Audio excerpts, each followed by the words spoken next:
নমস্কার বন্ধুরা, অ্যাস্ট্রোসেজে আপনাদের সবাইকে স্বাগত জানাই। বন্ধুরা, আজকের এই জ্যোতিষ অনুষ্ঠান অর্থাৎ আজকের এই আলোচনা মীন রাশির জন্য, পাইসেস সাইনদের জন্য অত্যন্ত বিশেষ অনুষ্ঠান হতে চলেছে।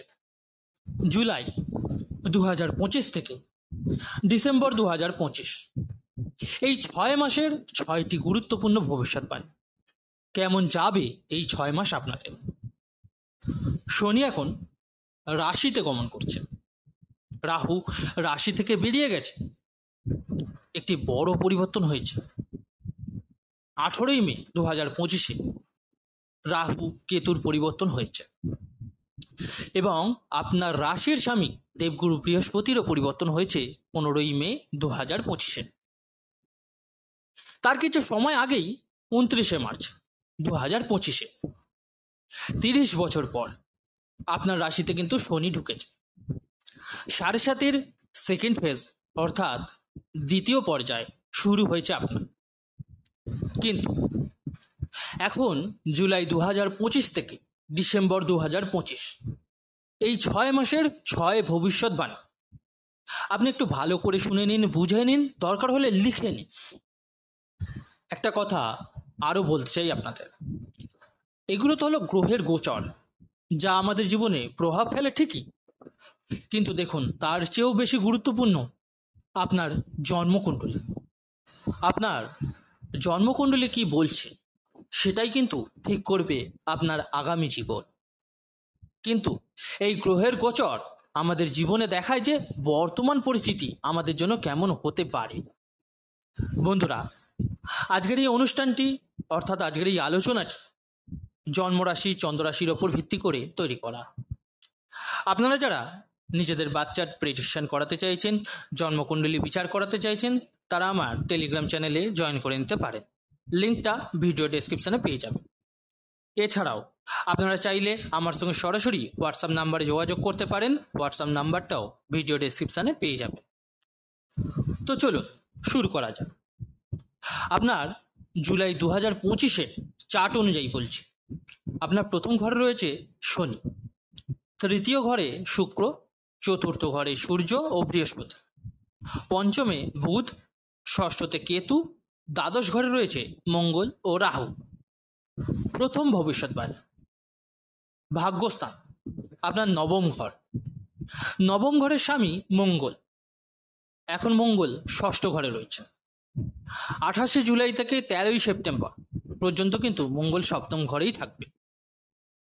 এই সময়টা আপনার ভাগ্যের জন্য কিন্তু শুভ। 28শে জুলাই থেকে 13ই সেপ্টেম্বর মঙ্গল থাকবে কন্যা রাশিতে। এটা আপনার ভাগ্য উন্নত করবে। তবে 28শে জুলাইয়ের আগে মঙ্গল ষষ্ঠ ঘরে থাকার সময় যে কোনো trading, investment, property, flat, plot এসব বিষয়ে সিদ্ধান্ত নেওয়ার সময় কিন্তু একটু ধৈর্য ধরে করবেন, তাড়াহুড়ো একদম করবেন না।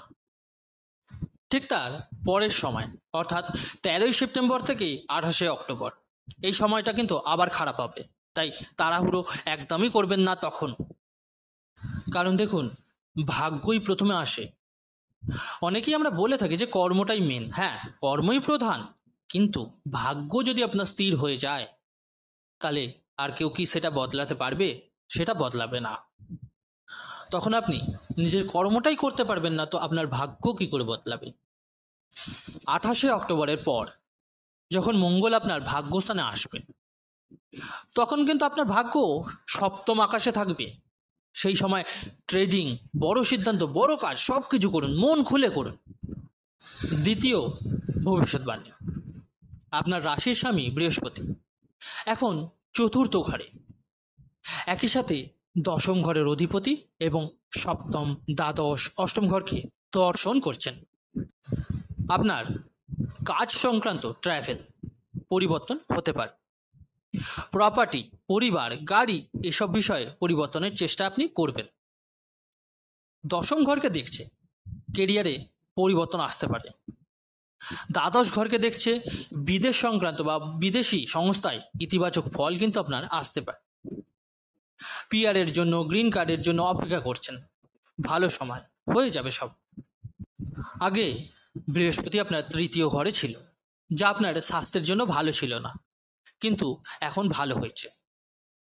তৃতীয় ভবিষ্যৎবাণী, 17ই অক্টোবর থেকে 17ই নভেম্বর চোখে জ্বালা, হাড়ের সমস্যা এসবের সম্ভাবনা কিন্তু দেখা যাচ্ছে।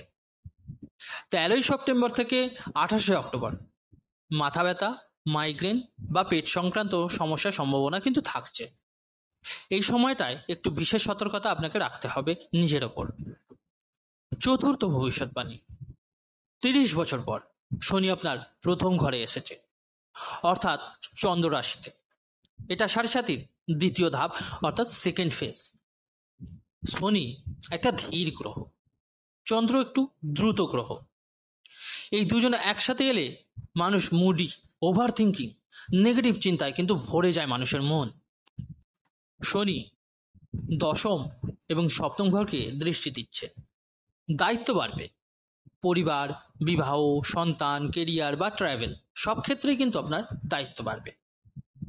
এই দায়িত্বকে আপন করে নিতে হবে, নয়তো শনি উদ্বেগ সৃষ্টি করবে, হতাশার সৃষ্টি করবে, ওভার থিঙ্কিং দেবে। আর একবার আপনার জন্মকুণ্ডলী অবশ্যই বিচার করিয়ে নিন। যদি জন্মকুণ্ডলিতে শনি দুর্বল বা নিঃস্ব হয়, তাহলে কিন্তু আপনাকে অনেক বাড়তি সতর্কতা নেওয়াটা জরুরি হয়ে পড়বে। পঞ্চম ভবিষ্যৎবাণী, রাহু আপনার রাশি থেকে বেরিয়ে দ্বাদশ ঘরে চলে গেছে। খুবই ভালো হয়েছে। রাহু চন্দ্র রাশিতে থাকলে ভ্রান্তি, কনফিউশন তৈরি করে, কিন্তু এখন যেহেতু দ্বাদশ ঘরে আছে, বিদেশ যাত্রা, বিদেশি সংস্থা, বিদেশে স্থায়ী হওয়া এসবের জন্য কিন্তু খুবই ভালো সময়।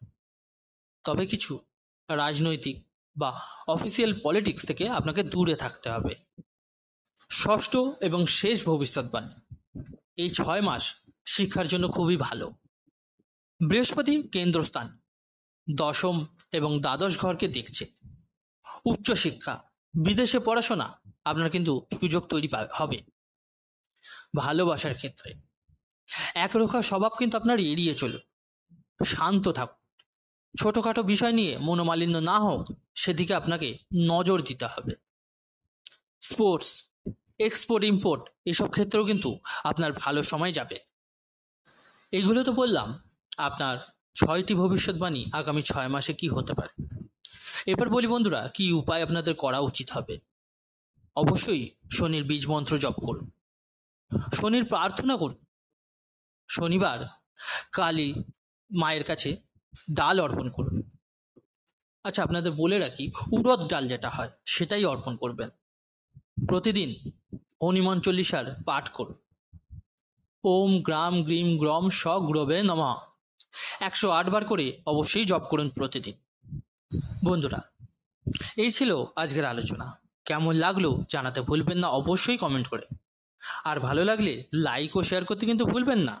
আর যে সকল বন্ধুরা নতুন শুনছেন, তারা অবশ্যই চ্যানেলটিকে সাবস্ক্রাইব করে নেবেন। ধন্যবাদ।